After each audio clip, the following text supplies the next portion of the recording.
아침에 함께 해주신 여러분 진심으로 환영합니다. 우리 성령 하나님께서 저와 여러분과 함께 하시는 귀한 시간이 되기를 바랍니다. 기도하시고 오늘의 말씀을 나누도록 하겠습니다. 우리를 사랑하시는 주님, 이 아침에 저희들을 깨우시고 저희에게 생명을 주시고 주님의 말씀으로 저희의 마음을 새롭게 할 수 있도록 축복하시니 감사합니다.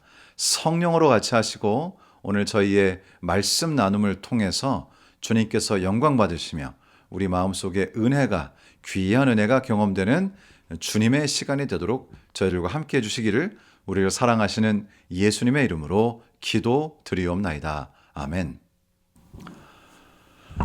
엘리시오라고 하는 젊은 화가가 있었습니다. 그런데 이 화가가 그림을 그리는데 그린 그림이 잘 팔리지가 않고 또 요즘 뭔가 슬럼프에 빠졌는지 그림도 잘 안 그려지고 그래서 약간 거리를 배회하면서 그래서 여기저기 기웃기웃 거리고 있었는데요. 그때 어떤 남자가 이렇게 접근을 하더니 이 청년에게 내가 당신 그림을 좀 보고 싶은데 누구에게 들었는지 화가인 것을 알고 그림을 보고 싶은데 그림을 좀 볼 수 있을까요?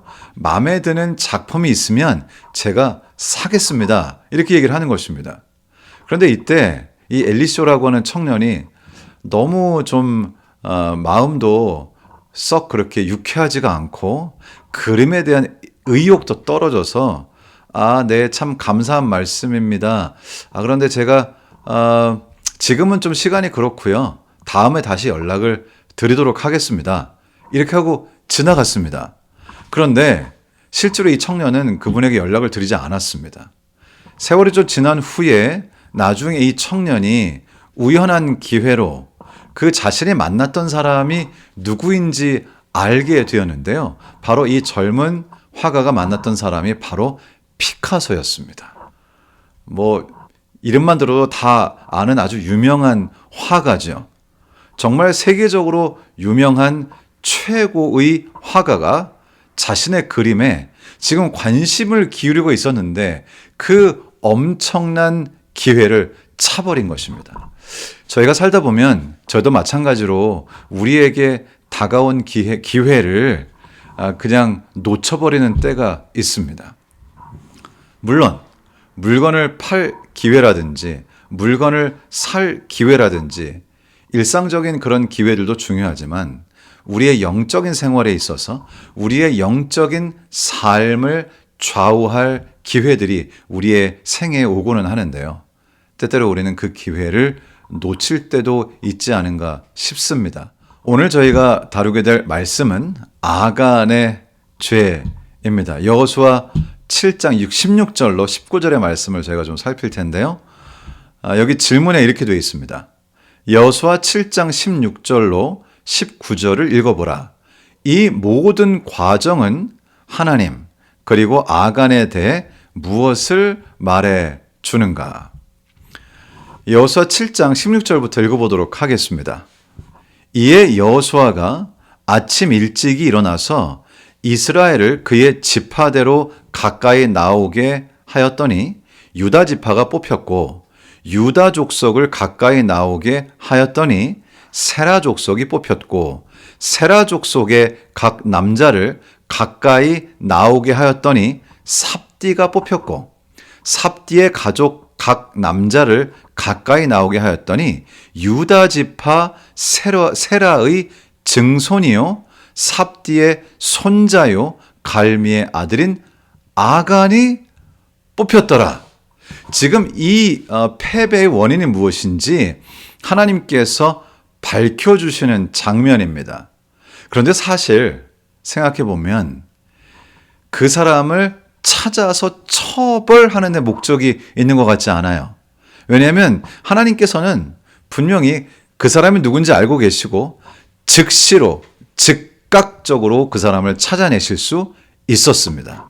그런데 주님께서는 그런 방법을 사용하지 않으시고 이스라엘 백성들을 다 나오게 한 다음에 지파대로 나누고 그 중에 또 제비를 뽑고 해서 지파를 뽑고 또 어떤 족속을 뽑고 가족을 뽑으면서 누구 때문에 이 모든 일이 벌어졌는지를 밝혀내는 이 과정을 좀 길게 끌고 가십니다.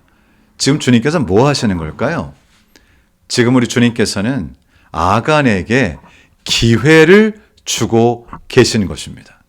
여러분도 비슷한 일을 경험하실 때가 혹시 있으신가요? 이것이 나에게 기회인가? 이것이 하나님께 나의 죄를 고백하고 회개할 기회인가?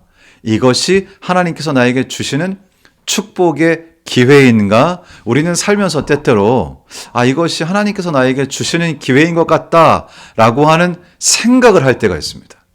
혹시라도 그런 생각이 드신다면 그 생각을 붙잡으시고 여러분의 마음속에 성령께서 주시는 음성을 쫓아가시게 되기를 우리 주님의 이름으로 기원합니다.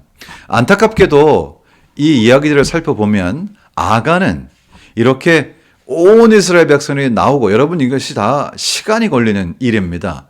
백성들이 다 나오고 지파별로 다 서고 제비를 뽑고 하는 이 모든 과정들은 꽤 시간이 걸린 과정인데요. 이 모든 일이 자신 때문이라는 것을 인식하고 있었음에도 불구하고, 자신에게 죄가 있다는 것을 알았음에도 불구하고 안타깝게도 아간은 이 기회를 붙잡지 않습니다. 타이타닉호 아주 유명한 배죠. 정말로 호화롭고 엄청나게 크고 튼튼하고 거의 결함이 없다고 알려진 그런 배였습니다. 그런데 우리가 아는 것처럼 이 배는 결국 가라앉아서 수많은 사람들이 목숨을 잃었습니다. 그리고 이 이야기는 화제가 되어서 영화로도 제작이 됐습니다. 그렇다면 왜 이 타이타닉이 이렇게 침몰하게 되었을까요? 물론 여러 가지 기술적인 이유를 댈 수 있습니다. 그렇지만 사실 이 기회는, 이 배가 가라앉지 않았을 수 있었던 기회는 아주 일찍이 찾아옵니다. 사실 이 배가 출발하고 얼마 되지 않아서 무선 연락이 이 선장과 선원들에게 오는데요. 지금 이 배가 가는 그 앞쪽에 빙산이 있으니까 그 빙산을 피해서 가는 것이 좋겠습니다라고 하는 무선이 왔고, 그리고 선장은 이제 그렇게 할 것인지 그렇게 하지 않을 것인지를 선택해야 하는 선택의 기로에 서게 됩니다. 그때 선원들과 선장 사이에는 이러한 대화가 오고 갔습니다. 물론 빙산이 있겠지. 그렇지만 이 배가 얼마나 튼튼한데, 이 배는 웬만한 빙산이 있어서는 전혀 영향도 주지 못해. 그냥 빙산을 부수면서 가면 되지. 빙산도 그렇게 큰 것이 아니라 작은 것이라는데 그냥 뚫고 갈 수 있어라고 하는 생각을 가지고 그 배의 항로를 바꾸지 않고 그냥 직진을 했던 것입니다. 이 선택의 기로에, 선택의 순간에 그들에게 오는 메시지를 귀 기울여 듣지 않았기 때문에 수많은 사람들의 생명이 사라졌다고 하는 것입니다. 여러분, 우리도 살면서 우리에게 들려오는 미세한 메시지가 있습니다.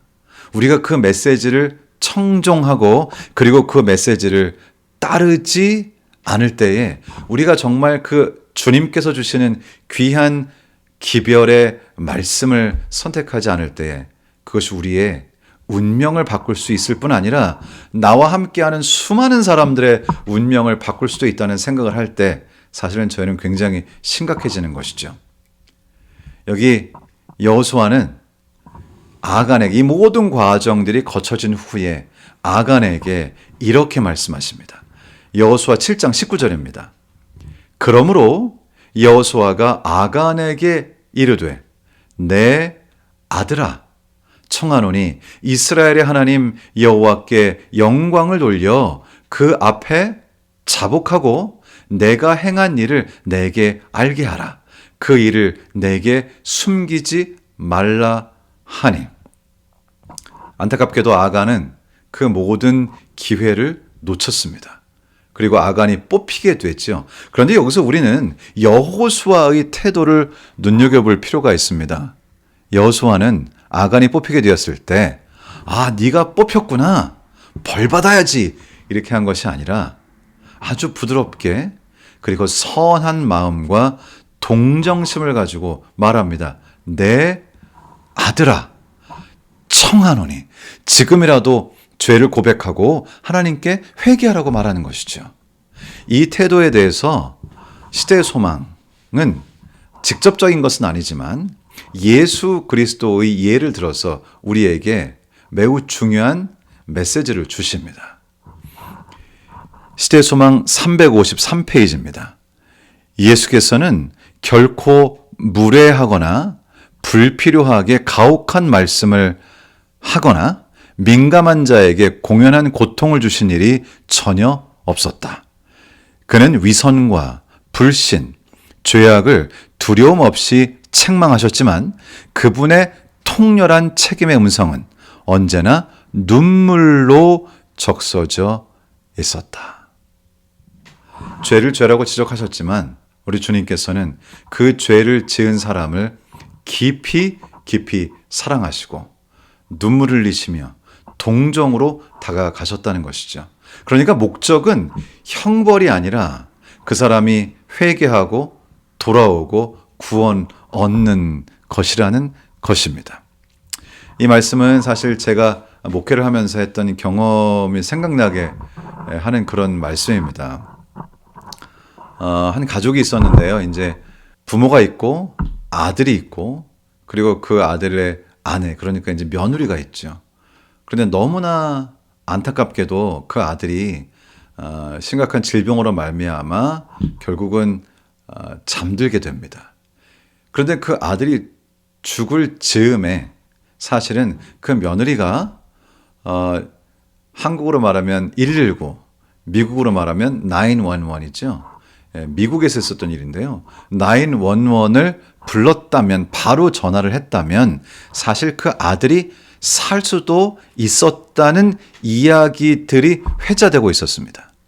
결국은 그 며느리가 황금, 그 골든타임이라고 하죠. 그 시간을, 기회를 놓치고 결국 전화를 늦게 하는 바람에 응급조치를 취할 수 없었다라고 하는 얘기들이 돌았고요. 사실은 이 부모의 입장에서, 특별히 이 시어머니의 입장에서 그 며느리의 그 실수는 너무나 치명적인 것이었습니다. 그런데 제가 그 시어머니에게서 감동을 받은 것은 오히려 그 시어머니는 자신의 며느리의 잘못을 지적하는 게 아니라 그 며느리가 얼마나 가슴이 아플까, 이 일 때문에 얼마나 힘들까 하는 그런 마음으로 동정심을 가지고 자신의 며느리를 돌보고 감싸고 도닥거리고, 그리고는 그 며느리에게 이렇게 말합니다.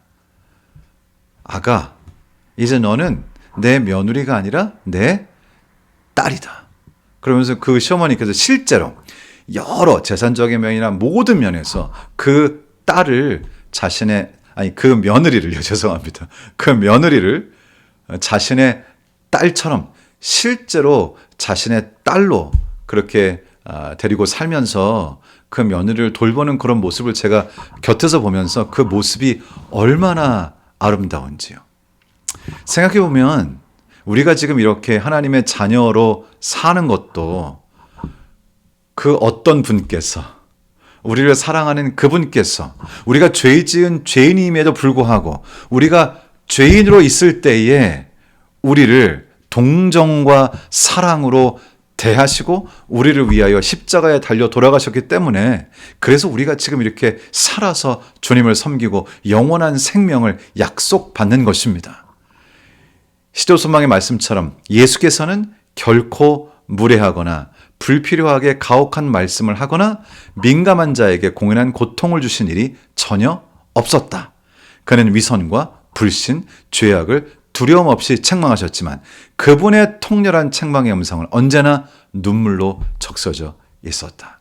이러한 예수 그리스도의 동정과 사랑이 우리에게 다가왔기 때문에 우리가 구원받은 하나님의 백성이 되었다고 믿습니다. 오늘 여러분 하루를 사실 때, 저도 마찬가지고요.